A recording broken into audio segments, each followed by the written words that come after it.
오늘 이 시간에는 우리가 함께 봉독한 창세기 28장 16절부터 22절 말씀을 본문으로 하나님을 만난 야곱의 소원이라는 제목으로 말씀을 나누는 시간 되길 소망합니다. 우리들이 살아가는 사회는 관계라는 소통으로 구성되어져 있습니다.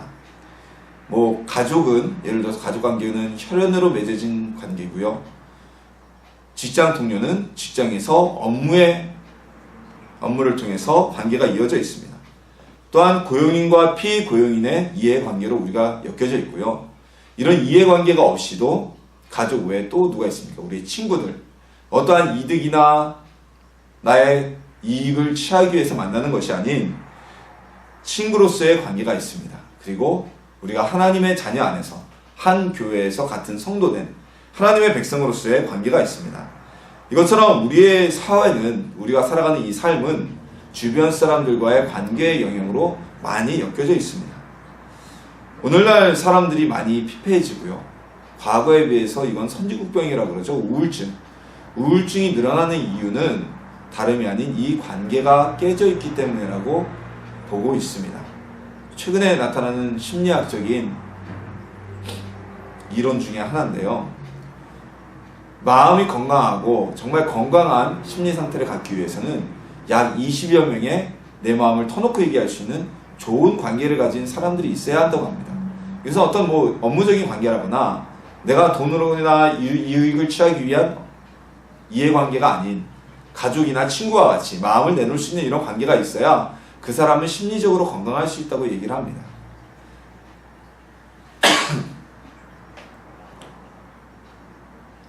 이 이론에 따르면요, 오늘날 현대인들이 많이 피폐되고 우울증에 걸리는 이유는 마음을 내놓을 사람이 없기 때문이라고 이야기를 합니다. 그렇죠. 우리가 과거에 비해서 사람들의 친구의 폭이 적어졌죠. 더군다나 최근에는 친구를 어디서 맺습니까? 오프라인 친구보다는 SNS, 또한 인터넷에서 만나는 온라인 친구들이 많고요. 가족도 소가족화, 그거보다 더 적어서 이제 핵가족화가 되어서 가족 사이의 관계도 여러 사람들과 부딪히는 관계가 아니었습니다. 불과 100여 년 전 또는 농경사회에서는 여러 가족이 한 집에 모여 살면서 사촌에, 오촌에, 할아버지에 여러 가족과 대면하다 보면 그들을 통해서 마음의 위로를 받을 수 있고 내가 대화를 나눌 수 있는 그런 관계들이 넓어질 수가 있었어요. 근데 오늘날에는 가족도 적죠. 때로는 형제도 없이 자라는 사람들도 외아들 또는 외동딸로 자라는 사람들도 많죠. 부모들도 마찬가지입니다. 부모 세대들도 역시 가족이라고 이야기를 나눌 수 있는 관계의 범위가 넓지 않습니다. 주변의 사람들은 대부분 마음을 내놓을 수 있는 관계가 아닌 업무적인 관계, 이해적인 관계로 엮여져 있기 때문에, 그래서 이 이해관계가 없는 가족이라거나 친구라거나 사제지간이라거나 아니면 목회자와 성도와 같은 이런 관계의 대상이 적기 때문에 그 마음의 위로를 사람을 통해서 치유함을 받지 못하고 위로를 받지 못하고 우울증으로 전락하게 된다라는 이론이 제시되어져 있고요. 최근의 심리학의 경향이에요. 자, 우리는요, 이런 관계를 맺을 때 그렇다면 우리가 어떻게 관계를 맺어야 될까요? 그냥 나 혼자 내가 관계 맺고 싶습니다라고 관계를 맺어지는 것은 아니죠. 우리가 누군가에게 마음을 나눌 수 있는 관계를 맺기 위해서는 정말 이 사회는 철저하게 기브 앤 테이크라고 하죠. 내가 그 사람에게 베풀고 또한 내가 받은 만큼 나누고 또 나도 때로는 그 사람에게 누군가에게 도움을 받고 서로 이런 관계가 이어지고 나눔이 이어질 때 신뢰가 쌓이게 되고 그 신뢰는 관계 맺음으로 발전하게 되고 이 관계 맺음은 나중에 있어서는 누가 주고받고와 상관없이 모든 것을 나눌 수 있는 돈독한 관계로 발전되게 됩니다. 근데 이러한 관계 맺음은요, 사람과 사람 사이에만 있는 것이 아니라 하나님과 우리 사람 사이의 관계 맺음에도 똑같습니다. 우리가 하나님과 관계를 맺기 위해서는 하나님과 나눔이 있어야 됩니다. 하나님이 주신 걸 받고 또 우리도 때로는 하나님께 무언가를 보여드려야 되고, 이 신뢰가 쌓이고 지속되어진다면 우리 역시 하나님과 지속적인 관계, 모든 것을 내놓을 수 있는 그런 깊은 관계로 들어갈 수가 있습니다. 아직까지 하나님께 모든 걸 내놓지 못하고 하나님께 아뢰지를 못하는 관계가 있다면 하나님과의 나눔, 하나님과의 소통에 아직 완전하게 들어가지 못하는 뭔가 제한사항이 있다는 것이죠. 오늘 본문 말씀은요, 우리가 이번 주일 낮예배에 나눈 말씀에 이어지는 말씀입니다. 그 연속입니다. 우리가 주일날 설교에서는 야곱에게 나타나신 하나님에 대해서, 하나님의 말씀하신 하나님의 음성과 환상에 대해서 나누었습니다. 근데 오늘 본문은요, 그 꿈을 보고 난 이후에 야곱의 반응입니다. 야곱이 어떻게 하나님 앞에 반응을 했는지, 야곱이 어떠한 모습으로 하나님께 나갔는지를 함께 살펴보고요. 그리고 이 만남이, 오늘 본문의 이 만남이 하나님과 야곱과 사이의 첫 번째 만남이었거든요. 근데 야곱은 죽는 날까지 하나님과의 이 관계를 놓치지 않습니다. 어떻게 해서 야곱은 그 관계 소통을 끝까지 하나님의 관계를 이어나갈 수 있었는지 우리 오늘 말씀을 통해서 함께 나누고요. 우리도 역시 하나님과의 관계를 지속해 나가고, 그리고 오늘 본문의 야곱이 했던 것과 같은 하나님께 칭찬받는 행동을 하고, 또는 오늘 본문에서 우리가 살피면서 야곱의 실수가 무엇인지 알아보고 우리는 같은 실수를 반복하지 않는 성도님들이 되시기를 예수님의 이름으로 소망합니다. 야곱의 꿈에 하나님이 환상을 보이셨습니다. 사다리가 하늘에 닿았고, 그리고 그 사다리를 통해서 천사들이 하늘과 땅 사이를 오르락내리락 하고 있었습니다. 그 사다리 위에 하늘에서는 하나님께서 야곱에게 말씀하셨어요. 나는 너의 조부인 아브라함과 내 아버지인 이삭의 하나님이다.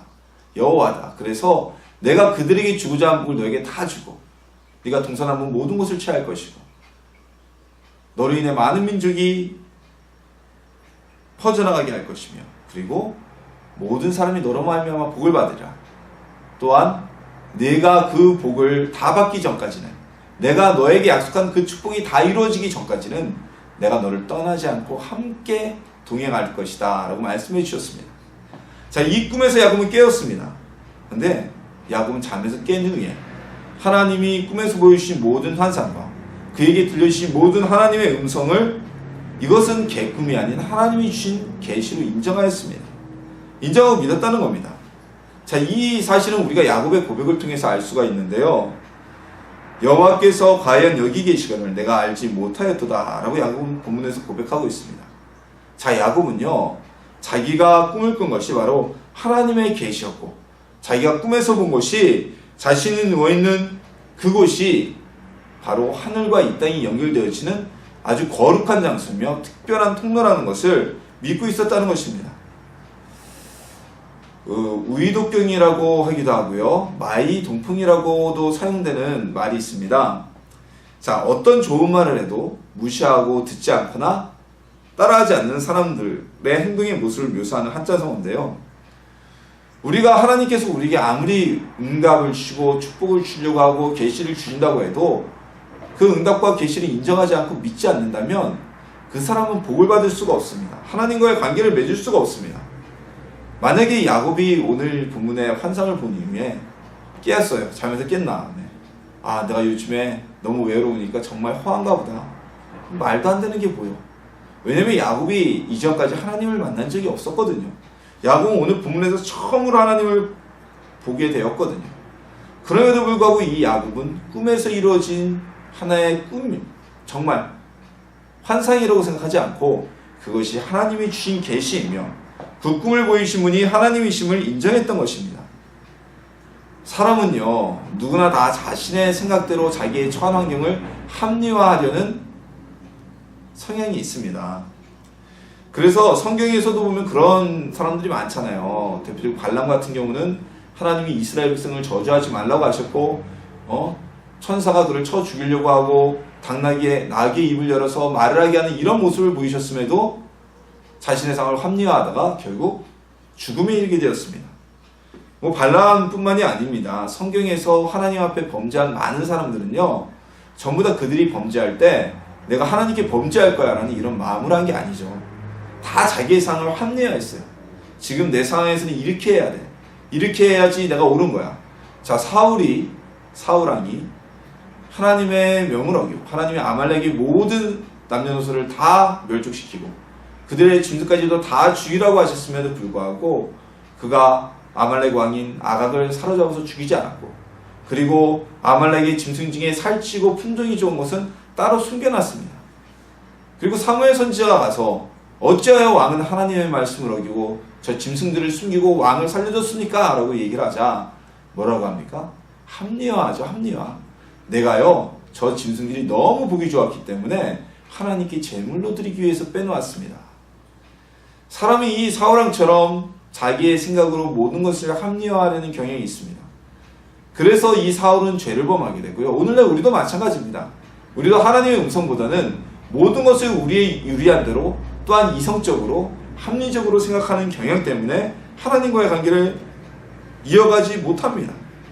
만약에 야곱도 자신이 꿈속에서 본 이 환상과 하나님의 음성을 합리적으로 생각해서 내가 외로우니까 쓸데없는 게 보였구나. 내가 외로우니까 별 시덥지 않은 것에 지금 마음을 뺏기는구나 라고 생각했다면 야곱은 하나님의 축복을 받지도 못했을 것이고 하나님과의 관계도 이어나가지 못하였을 것입니다.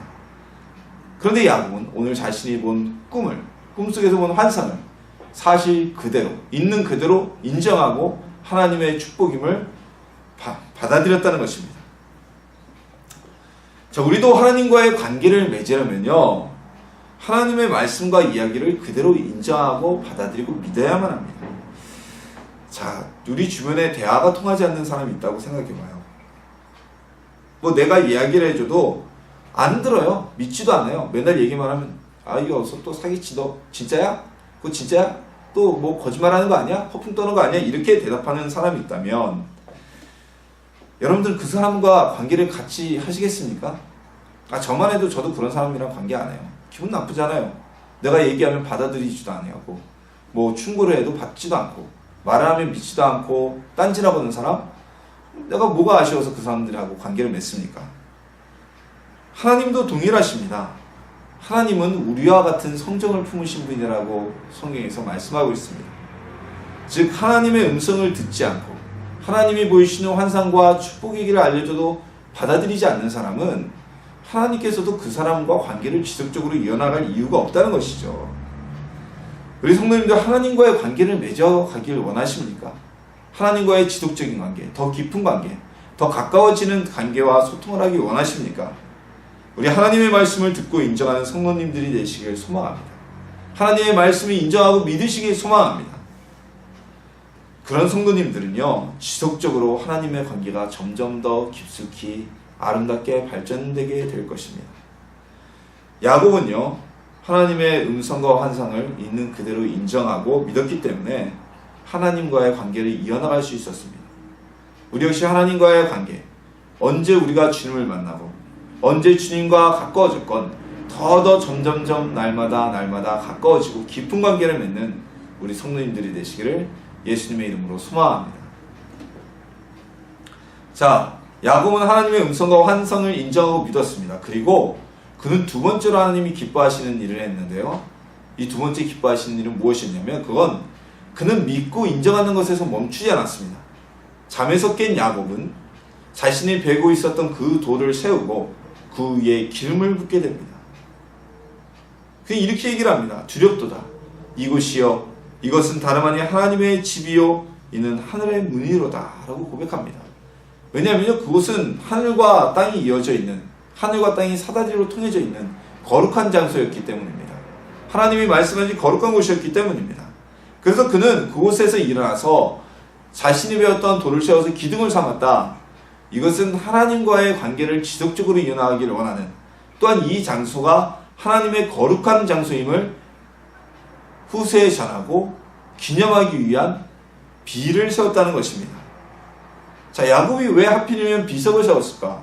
그리고 야곱이 왜 하필이면 이곳이 거룩하고 두려운 곳이라고 얘기했을까? 왜 이곳이 하나님의 집이라고 했을까? 왜 하늘의 문이라고 했을까? 다 거기에는 이유가 있죠. 일단 이곳은 제가 말씀드렸다시피 야곱이 환상에 보았듯이 하늘과 땅이 이어진 사다리가 닿은 곳이었습니다. 이 야곱 시대에는요, 오늘날 우리는 어떻게 보니까 하늘과의 특별한 통로가 있나요? 없죠. 하나님과 우리와의 관계는, 하나님은 무소부지하신 분이죠. 어느 곳에나 계시고 안 계신 곳이 없는 분이시고, 그리고 하나님의 천사가 오실 때는, 천사가 하나님의 명을 받아 올 때는 어떤 특별한 통로를 통해서 오는 게 아니잖아요. 모든 곳에서 나타날 수 있고 모든 곳을 통해 오실 수 있습니다.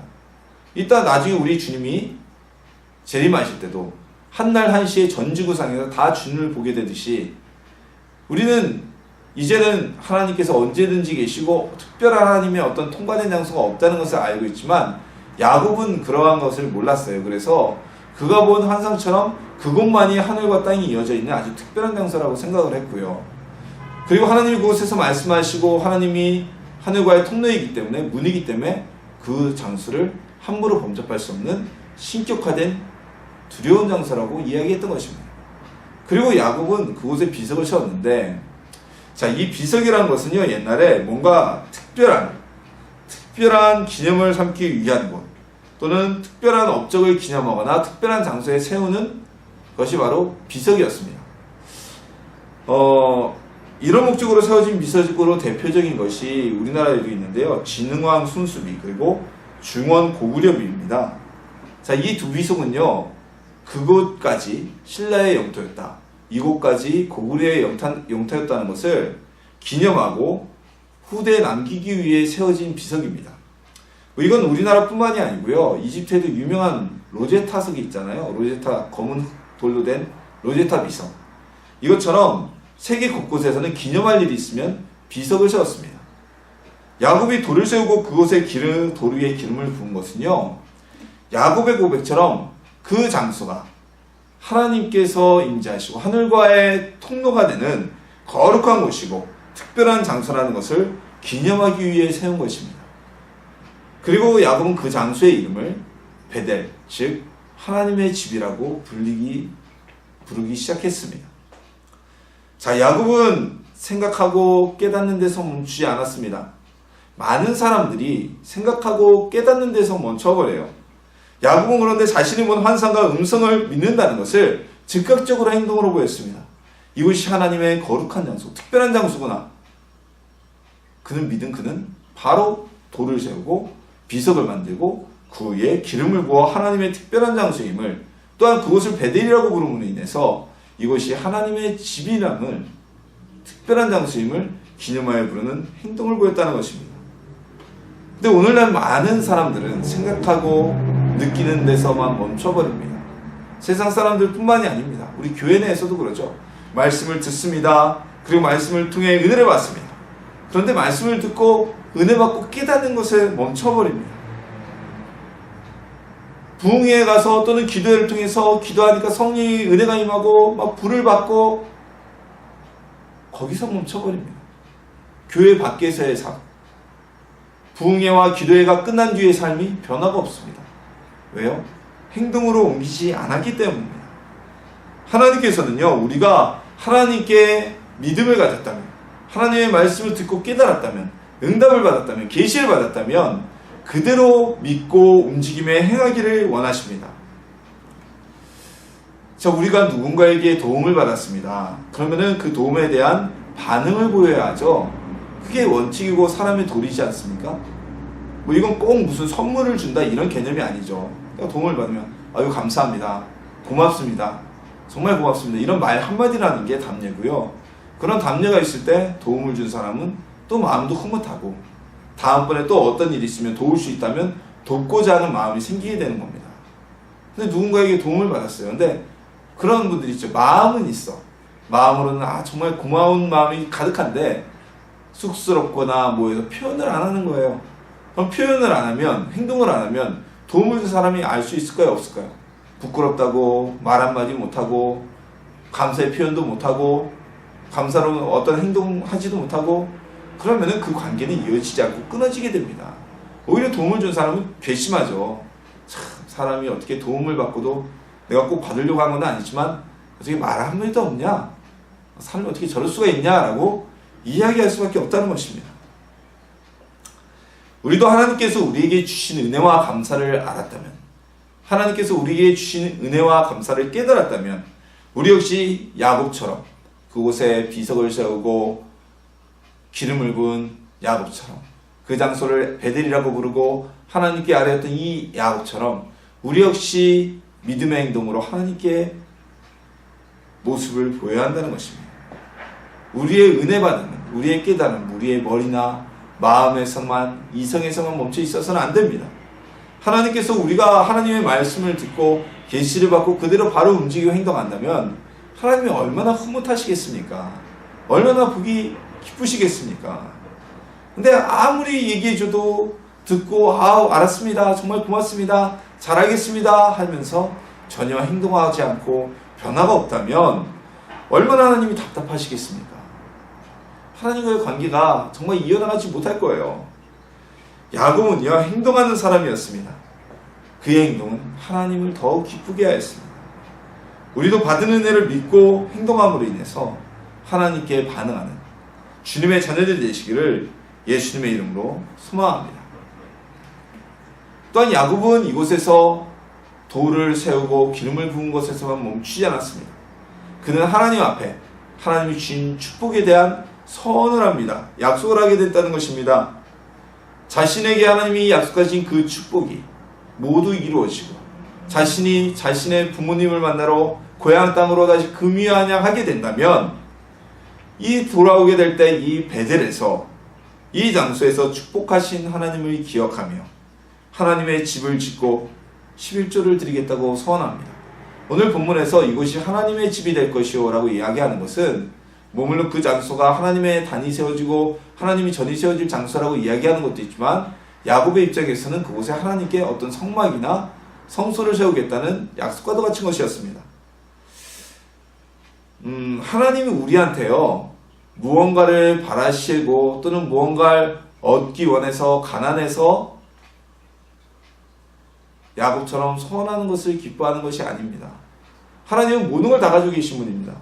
하나님은 모든 게 다 있으신 분입니다. 근데 하나님이 왜 우리의 소원과 우리가 하나님께 드리는 예물을 기뻐하실까요? 부모님들은 그럴 거예요. 아이들이 엄마 아빠 내가 커서 나중에 이런 사람이 돼서 엄마 아빠가 정말 잘해줄 거야 라고 얘기하면 그 이야기가 정말 실현이 되건 안 되건 마음이 참 기쁘잖아요. 흐뭇해 하시잖아요. 제가 전에 사역했던 교회에 집사님이 두 분이 계셨습니다. 두 분 다 이제 한 분은 이제 자녀가 있었고 한 분은 자녀들이 다 커서 어떤 손자들이 돌봐주고 계셨는데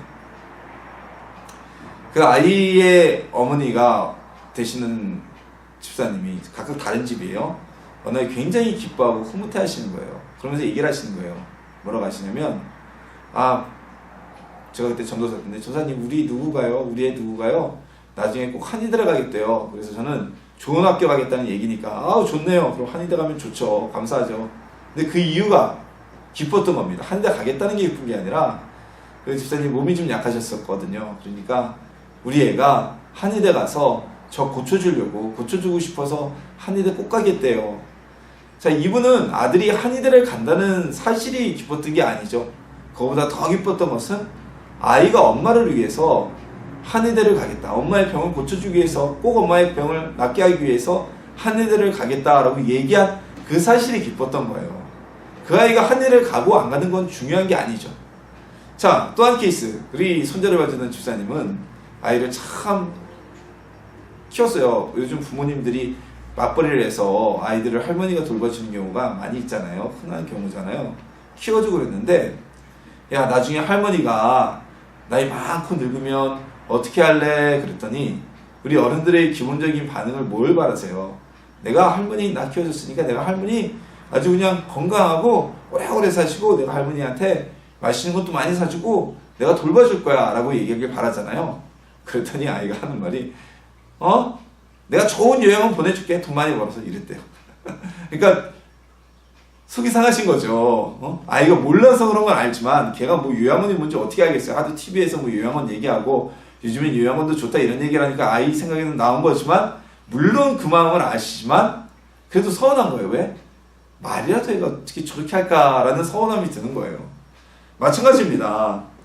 하나님께서 우리의 소원을 기뻐 받으시는 것, 하나님께서 우리가 하나님께 드리는 헌금, 예물, 또한 우리가 몸으로 봉사하는 봉사, 헌신, 이걸 기뻐하시는 것은요 우리한테 뭘 받고 싶어서가 아니에요. 우리가 하나님께 그렇게 드리고자 하는 마음을 기뻐하시는 거죠. 이 야곱은 하나님께 서원을 합니다. 하나님이 하라고 한 적이 없어요. 자기 스스로 서원을 해요. 뭐라고요? 내가 다시 하나님이 주신 모든 복을 받아서 이곳으로 평안의 아버지의 집으로 돌아가게 하시면 여호와께서는 나의 하나님이 되실 것이고 내가 세운 이 기둥의 돌이 하나님의 집으로 될 것이고 그리고 하나님께서 내게 주신 모든 것에서 10분의 1을 내가 반드시 하나님께 드리겠나이다 라고 선언을 합니다. 즉 하나님께 전을 하나님의 성막이나 성소를 짓겠다는 약속, 그리고 자신에게 하나님이 주신 축복의 10분의 1, 내가 지금 비록 도망자의 신세지만 나는 빈털터리로 갔지만 하나님이 이후에 주신 모든 것 중에 10분의 1을 하나님께 드리겠습니다 라고 선언을 한 것입니다. 하나님이 이 야곱의 이야기 얼마나 기뻐하셨겠습니까? 이루어지고 안 이루어지는 둘째치고 야곱의 이 모습, 하나님이 얼마나 기뻐하셨겠어요. 그래서 하나님은 야곱과 관계를 지속적으로 이어나가셨고, 야곱 역시 하나님과의 관계를 지속적으로 끊임없이 이어갈 수 있었던 것입니다. 자, 우리도 하나님 앞에 하나님과의 관계를 이어나가고 하나님께 더 사랑을 받고 하나님께 우리의 마음을 표현하기 위해서는 무언가 하나님께 드리고 봉사하고자 하는 이런 서운의 마음이 필요합니다. 오늘날에는요, 교회에서 헌금 얘기를 안 하죠. 할 필요도 없고요.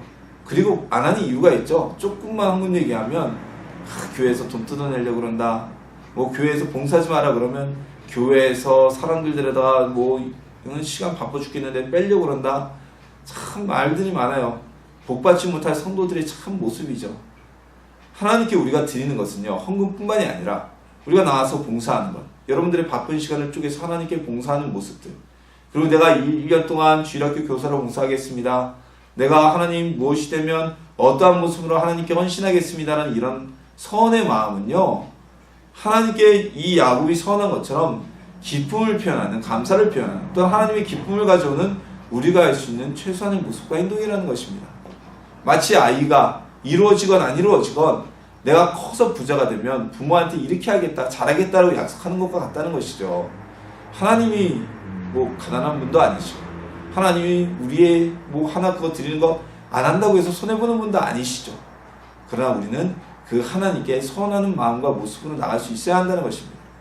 야곱은 이 서원을 했습니다. 근데 재밌는 게 뭐냐면요, 야곱이 이 서원 중에서 하나님께 지킨 것이 하나도 없습니다. 그래서 어떤 주석가들은 야곱이 평생을 고생을 하잖아요. 야곱은 부자는 됐는데 그의 삶은 항상 파란만장한 삶이었어요. 풍파도 많았고 결국 그의 인생의 마지막은 가나안 땅이 아닌 애굽에서 생을 마감하게 되죠. 그 이유 중에 하나는 하나님께서 하는 이 선을 지키지 않았기 때문이다라는 주석가들이 있습니다. 야곱이 언제 베델을 찾는 줄 아십니까? 이렇게 하나님께서 내게 축복을 주시고 내가 아버지의 집으로 돌아오게 하면 이곳에 하나님의 성전을 짓고 또한 이곳에서 하나님께서 내게 주신 10분의 1을 11조를 드리겠습니다 라고 약속했던 이 야곱이 하나님을 찾아온 것은 그가 그의 아들들이 세겜에 가서 세겜 성의 모든 남자들을 죽인 이후에 야곱의 딸이 세겜의 세겜 성주의 아들로 인해서 성폭행을 당하죠. 그리고 그 아들이 너무 사랑해서 결혼하고자 했는데 야곱의 아들들 4명이 자신의 동생에게 수치를 준 그 세겜 왕자뿐만이 아니라 거짓말로 그들을 속여서 그 성에 있었던 모든 남성을 다 칼로 쳐 죽여버립니다. 학살을 해버립니다. 그래서 이 이야기를 들은 야곱이 가슴이 철렁 내려앉고 깜짝 놀라요. 왜냐하면 이 야곱은 그 가나안 땅에서는 아직까지 원주민도 아니고요, 가나안에 살고 있었던 원주민 토착 세력도 아니고 가지고 있었던 성도 없는 유랑민이었어요. 근데 그 세겜의 소식을 들으면 주변 가나안 민족들이 연합해서 야곱을 쳐들어오면 야곱의 가족들은 살아남을 방법이 없었습니다. 그래서 두려워하고 고민할 때 하나님께서 야곱에게 말씀하시죠. 너는 베델에 가서 나에게 제사를 드리라는 그 명령을 받고 그제서야 베델에 와서 내가 하나님께 고난을 받을 때 빈털터리로 형으로부터 도망쳐서 갈 때 그곳이 하나님이 나를 만나주신 베델에 가서 내가 제사를 드려야겠다라고 그제서야 베델에 와서 하나님께 번제를 드리게 됩니다. 그러나 어디에도 이 베델에 하나님의 집을 지었다는 이야기도, 그리고 이곳에서 하나님께 자신의 재산의 10분의 1을 바쳤다는 이야기도 기록되어져 있지 않습니다.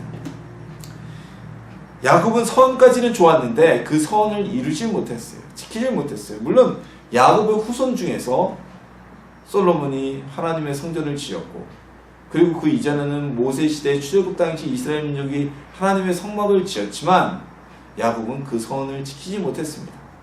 야곱이 그 서원까지만 지켰으면 정말 금상첨화였을 텐데요. 우리 성도님들, 하나님을 기쁘시게 하기 위한 서원 필요합니다. 그리고 그 서원은 만약에 서원을 했다면 꼭 그게 나에게 불이익이 오더라도 꼭 지키는 성도님들이 되시기를 소망합니다. 성경에서도 그렇잖아요. 네가 하나님께 서원을 했으면 그 서원으로 인해서 손해를 볼지라도 너에게 피해가 있고 부당한 일이 있다 할지라도 서원은 지키라고 말씀하고 계시지 않습니까? 서원을 하지 말라는 것은 아닙니다. 그렇다고 나는 서원하면 안 돼. 나는 절대 하나님께 약속하면 안 돼. 물론 손쉽게 서원해서는 안 되겠죠. 이루지도 못할 서원들, 말도 안 되는 서원들, 지키지도 못할 서원을 하지 마시고 오늘 야곱처럼 하나님이 나에게 복을 주시면, 내가 응답하시면 나 이런 서원으로 하나님께 갚겠습니다. 감사를 올리겠습니다. 라는 모습을 가진다면 하나님이 더욱더 기뻐하실 겁니다.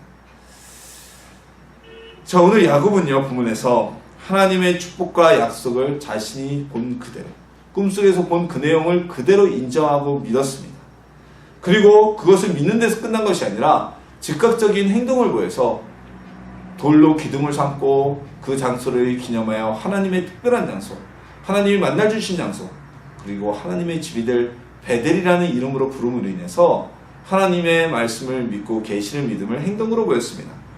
또한 서원을 통해서 하나님께서 약속을 이루어주시면 자신이 하나님께 감사를 표현하겠다는 모습을 보여서 하나님을 기쁘게 해드렸습니다. 그래서 야곱은 하나님과의 관계를 지속적으로 이어나갈 수 있었던 것입니다. 야곱은 하나님의 말씀처럼, 하나님의 약속처럼 그는 엄청난 축복을 받게 되었습니다. 빈털터리로 홀로 도망가던 신세에서 자신을 부리던 라반보다 훨씬 더 큰 부자가 되어서 이 베델로 돌아오게 되었습니다. 혼자 갔던 그에게는 4명의 아내와 그리고 12명의 아들들이 남게 되었습니다. 야곱이 베델로 다시 돌아왔을 때 그제서야 그는 하나님께 제사로 영광을 돌립니다. 야곱은요, 하나님의 꿈을 믿고 행동과 서원으로 하나님의 관계를 지속적으로 발전시켰습니다. 그러나 야곱에게는 한 가지 부족한 것이 있었는데, 하나님께 약속하였던 베델에서 했던 그 서원을 그가 부자가 되어 돌아온 이후에도 지키지 못했던 것입니다. 그는 베델에 하나님의 집도 짓지 않았고요, 자신의 재산 중에 11조도 하나님께 드리지 않았습니다.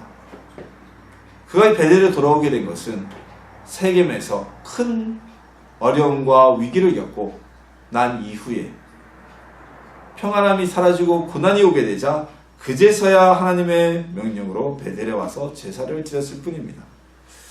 만약 야곱이 서원을 지켰다면, 그래서 하나님과의 관계를 더 가까이 했다면 야곱의 삶은 좀 더 평탄하고 아브라함과 이삭과 같이 고난 없는 삶이 되지 않았을까라는 아쉬움이 깊게 남는 이유입니다. 우리 하나님의 자녀들, 하나님의 백성이라면 하나님과의 관계를 가까이 할 수 있어야만 합니다.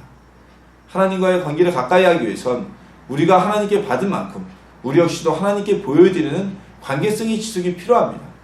하나님께 나는 응답만 받겠어요, 하나님께 나는 축복만 받겠어요 라는 이기적인 생각은, 그런 관계는 쉽게 이루어지지 않고 지속되기가 어렵습니다.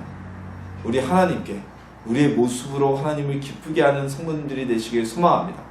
하나님의 약속하신 말씀과 축복을 믿고 인정하고 그 말씀대로 행동하며 살며, 또 하나님이 그 응답을 우리에게 주실 때, 하나님 우리 가운데 이루실 때 우리가 무엇을 하나님께 드릴 건지 하나님이 기뻐하시는 서원의 모습을 보여서, 그리고 결정적으로 중요한 것은 그 서원을 정말 응답의 때 하나님께 지켜서 하나님과의 관계를 아주 밀접하게 지속해 나가는 에스라무 신덕교회 성도님들이 되시기를 예수님의 이름으로 축원합니다.